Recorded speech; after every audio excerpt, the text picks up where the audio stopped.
yo, Juan, hermano de ustedes, a los cuales les está escribiendo la revelación, y compañero en la tribulación, cosa que los receptores de Apocalipsis estaban viviendo también.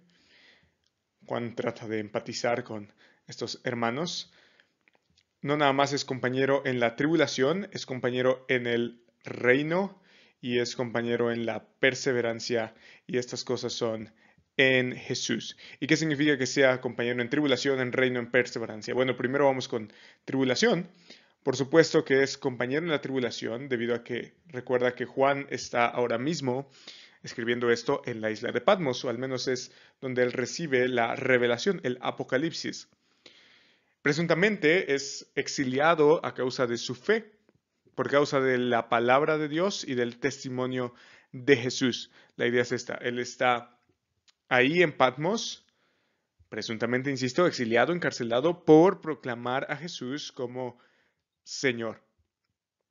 Y esto, por supuesto, le estaba costando la libertad.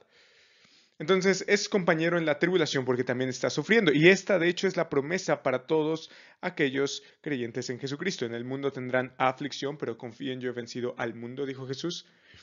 Así que uh, en repetidas ocasiones vemos en el Nuevo Testamento que la tribulación se espera para los creyentes. Y Pablo incluso dice en Romanos 8, eso no nos va a separar del amor que es en Cristo Jesús. Y también es compañero en el reino. La idea es dominio, que Jesús está como rey sobre todo el cosmos y nosotros partícipes de ese reino, de ese dominio que tiene sobre todos. Así que Roma no es el reino número uno, sino que el reino de Jesucristo es el número uno, el que está sobre todos los demás reinos. Y los hermanos que están en tribulación también están en el reino sorpresivamente. Y eso es de sumo consuelo para aquellos que están en tribulación. Imagínate, eres parte del reino victorioso del Señor Jesucristo, incluso en medio del sufrimiento. Y además es compañero Juan en la perseverancia. La idea de perseverancia es una paciencia resistente y valiente. Y claro, para enfrentar tribulación, ellos necesitan perseverancia. Y esta perseverancia es porque están en el reino y ellos están en el reino porque son perseverantes. Es una sinergia entre la perseverancia y el reino. Y estas tres cosas son en Jesús. Puede aplicarse solamente a la perseverancia, pero en realidad se aplica a las tres cosas. Ahora, ¿por qué la tribulación es en Jesús? Porque es la única forma de resistir. Porque el reino es en Jesús, porque Él es el rey y nos hace partícipes de su reino cuando estamos incorporados e identificados ontológicamente con Jesús. Y la perseverancia es en Jesús porque es la única manera de perseverar. Entonces, con este mensaje de empatía en mente, Juan tiene algo que decirnos. Dice que él se encontraba en la isla llamada Patmos por causa de la palabra de Dios y del testimonio de Jesús. Dice, estaba yo en el Espíritu, y esto del Espíritu tiene connotaciones del Antiguo Testamento, cuando las personas estaban siendo receptoras de una visión o de un mensaje inspirado. Tal era el caso de Ezequiel, lo vemos en repetidas ocasiones, esto de en el Espíritu. Por ejemplo, mientras él me hablaba, el Espíritu entró en mí, el Espíritu me levantó y me tomó, entonces el Espíritu entró en mí, me hizo ponerme en pie y habló conmigo y me dijo, la mano de Yahweh vino sobre mí, me secó en el Espíritu de Yahweh. Entonces, cada vez que Ezequiel va a profetizar, estos son algunos ejemplos, el Espíritu es el que está obrando y dice que entra en él o hace una especie como de uh, posesión, no quizás como hablamos de posesión espiritual, pero sí posesión en el sentido de tiene un dominio sobre las cosas que está viendo el profeta. Esto también es similar a Hechos 10:10. Dice, tuvo hambre y deseaba comer, pero mientras le preparaban algo de comer, le sobrevino un éxtasis. es la palabra quizás que mejor defina esta experiencia en el espíritu. Estaba yo en el espíritu. Y esta es una experiencia que ocurre en un día de comunidad, en el día del Señor. Ahora, este día del Señor probablemente se refiere al domingo. ¿Por qué se refiere al domingo? No solamente por tradición, sino que también históricamente, en el primer siglo, los judíos que se convirtieron al cristianismo tenían muy en claro cuál era la distinción entre Shabbat y domingo. En el Nuevo Testamento vemos que las personas se reúnen en el primer día de la semana, siendo este el domingo de resurrección, para partir el pan, para tomar la cena. Y no era el sábado porque los judíos cristianos no querían que se confundiera con el Shabbat que habían dejado y que en algunas ocasiones guardaban. Entonces, sea como fuere, el punto es el día del Señor como un día de reunión. Pero además el día del Señor en un sentido escatológico. Recuerda que el día del Señor es en el pensar del judío el punto de inflexión entre el siglo presente y el siglo venidero, donde aquí, en el día del Señor, Dios se manifestaría para castigar a los impíos y recompensar a los justos.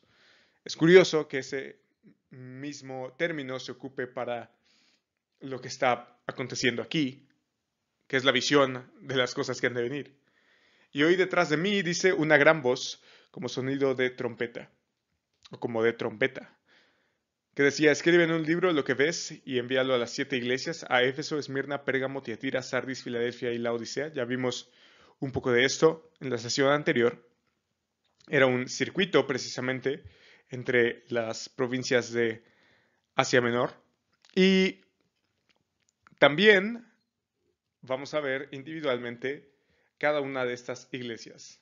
Y estas iglesias son 7 en representación de la iglesia universal. Y tenemos el sonido de trompeta. Y quiero enfocarme en esto. Y para eso quiero ocupar este pasaje, Éxodo 19. Porque vamos a ver que la trompeta es sinónimo de escucha, Dios está hablando. Y aconteció que al tercer día, cuando llegó la mañana, hubo truenos y relámpagos y una densa nube sobre el monte y un sonido tan fuerte de trompeta que hizo temblar a todo el pueblo que estaba en el campamento. Entonces Moisés sacó al pueblo del campamento para ir al encuentro de Dios. Así que la trompeta anuncia que el pueblo irá al encuentro de Dios. Y ellos se quedaron al pie del monte. Todo el monte Sinaí humeaba porque Yahweh había descendido sobre él en fuego. El humo subía como el humo de un horno y todo el monte se estremecía con violencia. El sonido de la trompeta aumentaba más y más. Moisés hablaba y Dios le respondía con el trueno. Yahweh descendió a la cumbre del monte Sinaí. Entonces Yahweh llamó a Moisés a la cumbre del monte y Moisés subió.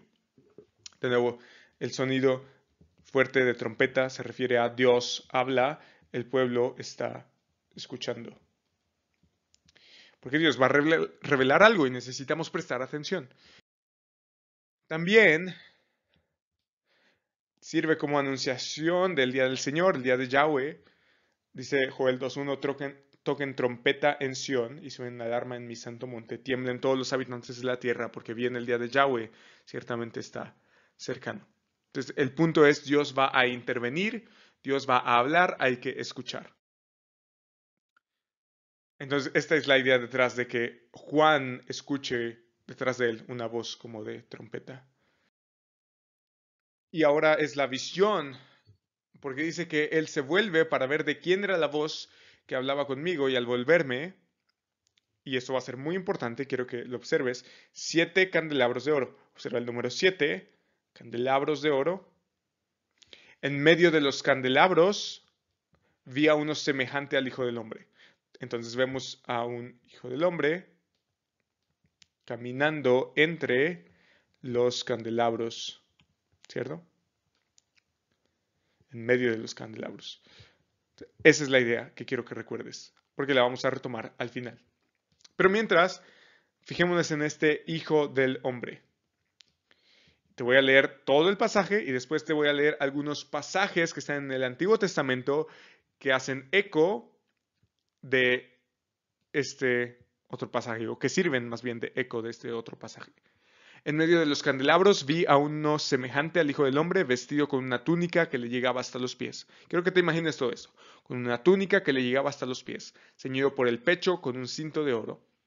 Su cabeza y sus cabellos eran blancos como la blanca lana, como la nieve. Sus ojos eran como una llama de fuego. Sus pies se parecían al bronce bruñido cuando se le ha hecho refulgir en el horno, y su voz como el ruido de muchas aguas. En su mano derecha tenía 7 estrellas, y de su boca salía una espada aguda de 2 filos.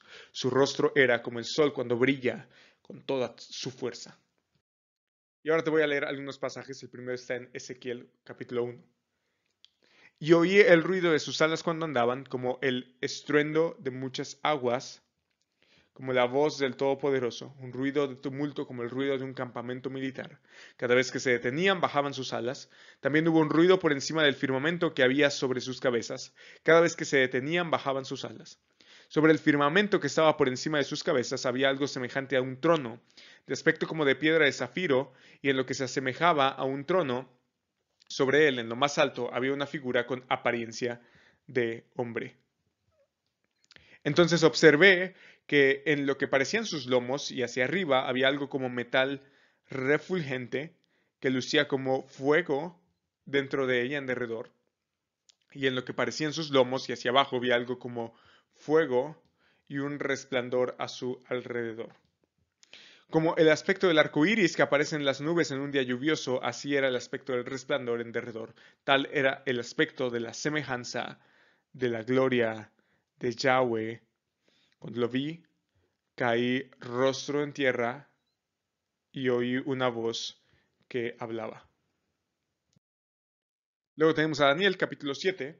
Seguí mirando hasta que se establecieron tronos y el anciano de días se sentó. Su vestidura era blanca como la nieve y el cabello de su cabeza como lana pura. Su trono, llamas de fuego y sus ruedas fuego abrasador. Un río de fuego corría saliendo delante de él, miles de millares le servían, y miriadas de miriadas estaban de pie delante de él. El tribunal se sentó y se abrieron los libros. Versículo 13. Seguí mirando en las visiones nocturnas, y en las nubes del cielo venía como un hijo de hombre, que se dirigió al anciano de días, y fue presentado ante él, y le fue dado dominio, gloria y reino para que todos los pueblos, naciones y lenguas le sirvieran. Su dominio es un dominio eterno que nunca pasará, y su reino uno que no será destruido. Capítulo 10, versículo 4. En el día 24 del primer mes, estando yo a la orilla del gran río, es decir, el Tigris, alcé los ojos y miré, y había un hombre vestido de lino, cuya cintura estaba ceñida con un cinturón de oro puro de Ufaz. Su cuerpo era como berilio, su rostro tenía la apariencia de un relámpago, sus ojos eran como antorchas de fuego, sus brazos y pies como el brillo del bronce bruñido, y el sonido de sus palabras como el estruendo de una multitud. Versículo 7. Y yo, Daniel, vi la visión. Y yo, Daniel, vi la visión. Los hombres que estaban conmigo no vieron la visión, pero un gran terror cayó sobre ellos y huyeron a esconderse. Me quedé solo viendo esta gran visión, no me quedaron fuerzas y mi rostro se demudó desfigurándose sin retener yo fuerza alguna. Pero oí el sonido de sus palabras y al oír el sonido de sus palabras caí en un sueño profundo sobre mi rostro con mi rostro en tierra. Entonces una mano me tocó y me hizo temblar sobre mis rodillas y sobre las palmas de mis manos. Y ahora vamos a juntar todas estas visiones, que son visiones, por supuesto, de Dios de una manera misteriosa y que ocupan muchos recursos para literalmente darnos miedo, darnos temor reverente. Como precisamente fue la reacción de Daniel, o como precisamente fue la reacción de Juan en este caso. Entonces vemos aquí la imagen de uno semejante al Hijo del Hombre, que ya hemos visto que esta es una figura mesiánica de Daniel, a quien le es dado dominio, gloria, reino, un reino que por cierto no será destruido, un reino al cual Juan ya dijo que nosotros pertenecemos. Dice que vestido con una túnica que le llegaba hasta los pies, esta era una túnica sacerdotal que ya también vimos en otros pasajes refiriéndose al Mesías, y ceñido por el pecho con un cinturón de oro, ya también vimos esto. Su cabeza y sus cabellos eran blancos como la blanca lana, como la nieve. Esta es la imagen de Dios que vemos en las visiones. Sus ojos eran como una llama de fuego, simbolizando juicio y simbolizando una visión omnisciente. Sus pies se parecían al bronce bruñido cuando se le ha hecho refulgir en el horno. Esto tiene que ver con poder. Y su voz como el ruido de muchas aguas, de nuevo, la voz de Dios. Esto de ruido de muchas aguas es la voz de Dios. En su mano derecha tenía 7 estrellas. Vamos a ver qué cosas significan esto de las 7 estrellas en un momento. Y de su boca salió una espada aguda de 2 filos. Esto lo ves un poco en Isaías cuando dice, has hecho mi boca como de una espada afilada.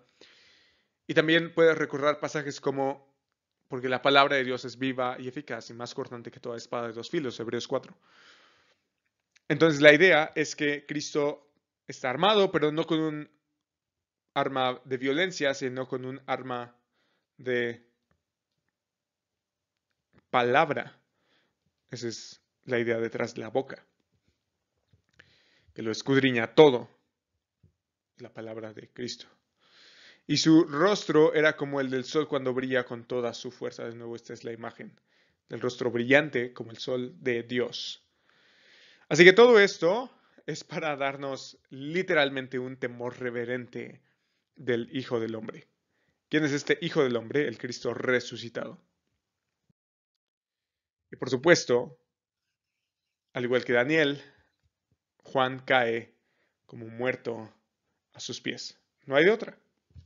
Cae en adoración reverente, pero también cae porque no hay otra cosa que hacer más que caer delante de la presencia de Dios.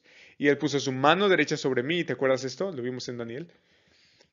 Él puso su mano derecha sobre mí diciendo, no temas, yo soy el primero y el último. Hemos visto que esta es una señal de una declaración de divinidad, de eternidad.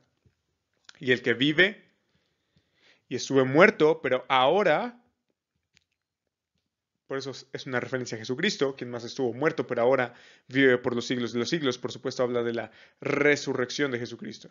Ahora estoy vivo por los siglos de los siglos y tengo las llaves de la muerte y del Hades. Esto de tener las llaves es tener el dominio, el acceso, la entrada y la salida. Y esto de la muerte es el enemigo final en toda la Biblia. Lo opuesto a la vida es la muerte, lo opuesto a una vida eterna es una muerte eterna. Y es uno de los temores más grandes de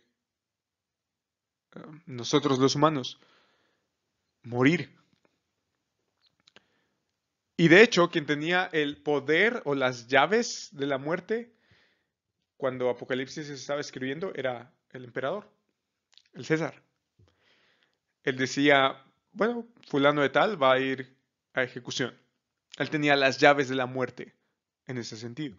Controlaba a quién moría, a quién vivía, incluyendo a los cristianos que estaban siendo perseguidos por Domiciano. Y también él tiene las llaves del Hades.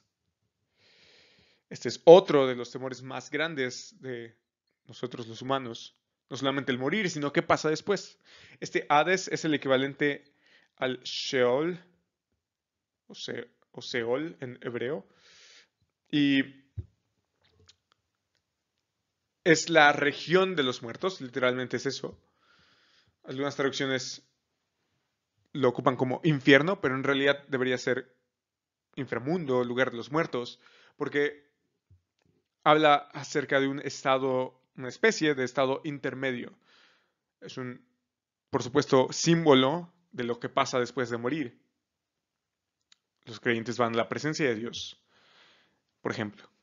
Pero, insisto, el punto es qué pasa después de morir. La idea es Cristo tiene las llaves, tiene el acceso. Y se creía que aquel que tenía las llaves del Hades eran los dioses paganos. Y Juan está diciendo, No, Cristo es el que tiene las llaves del inframundo.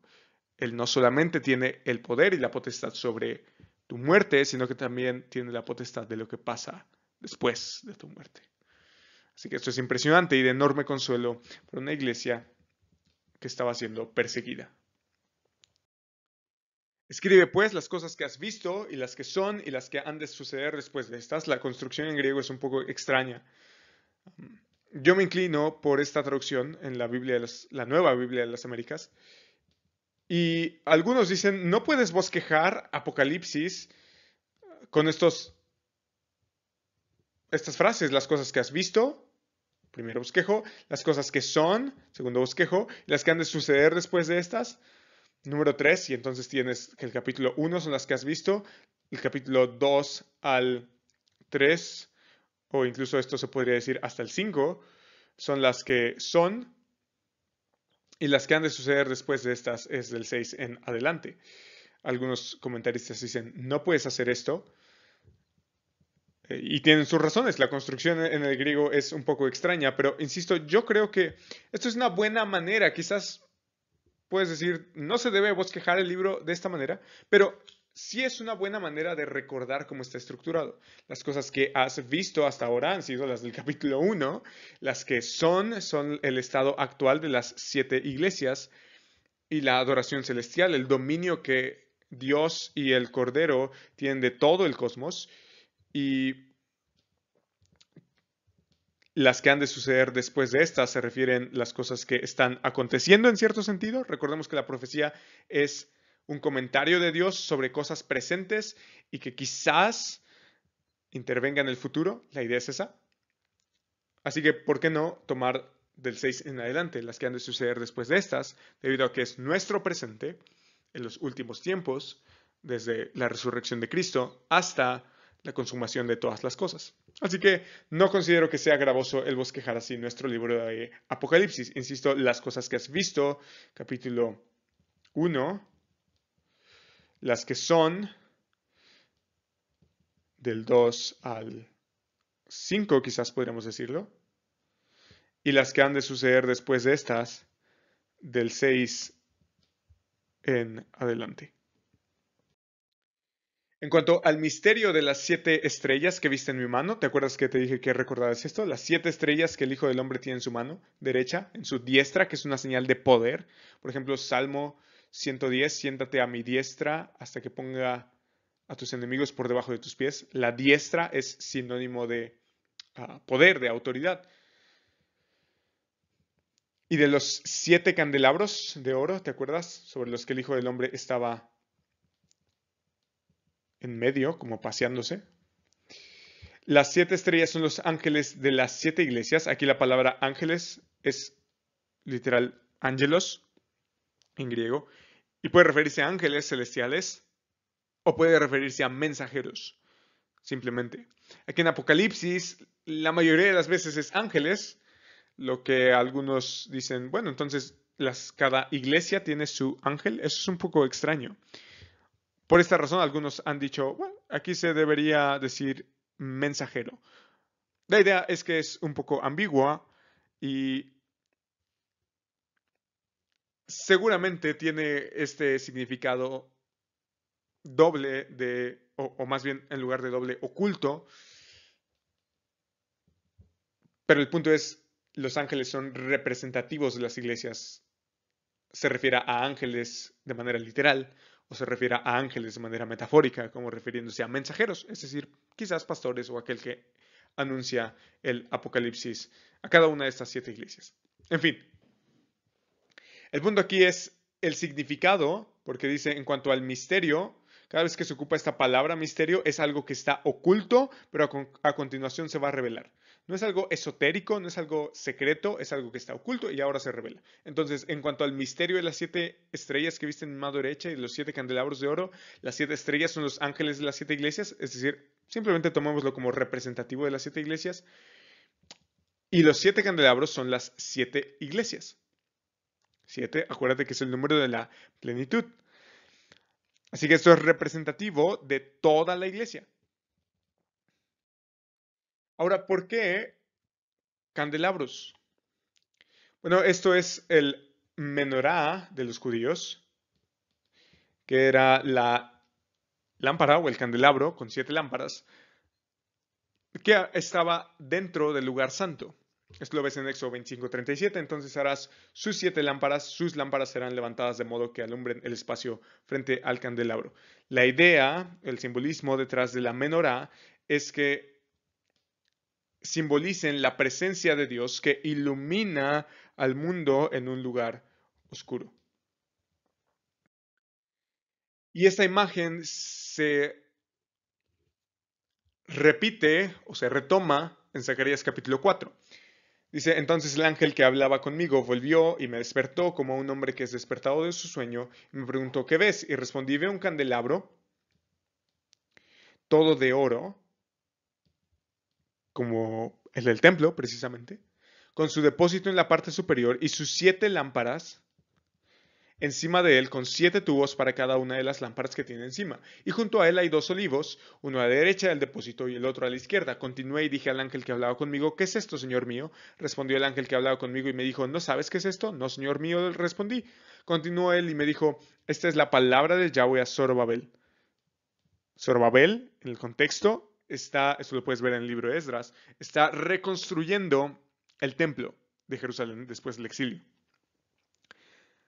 El templo, recuerda, simboliza la presencia de Dios en medio de su pueblo. Entonces, esta es la palabra de Yahweh a alguien que está reconstruyendo el templo. La presencia de Dios como un símbolo. No por el poder ni por la fuerza, sino por mi espíritu. Eso es lo que significa el candelabro. Sino por mi espíritu, dice Yahweh de los ejércitos.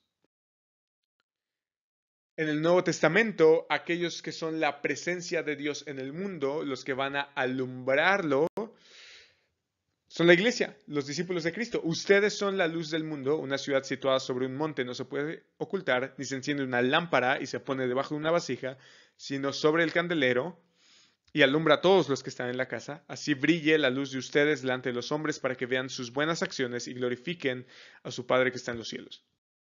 Entonces, la menorá es la luz del evangelio que alumbra a través de los creyentes, que es el templo, según Efesios, el templo visible para todo el mundo, la presencia de Dios. Porque el Espíritu mora en los creyentes y es lo que le dice a Zorobabel, no por fuerza, ni por voluntad de hombre, sino por mi Espíritu. Es a través del Espíritu Santo que Dios habilita a los creyentes para que sean como una luz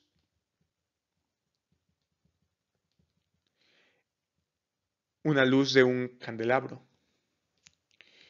Ahora bien, este candelabro, simbolizando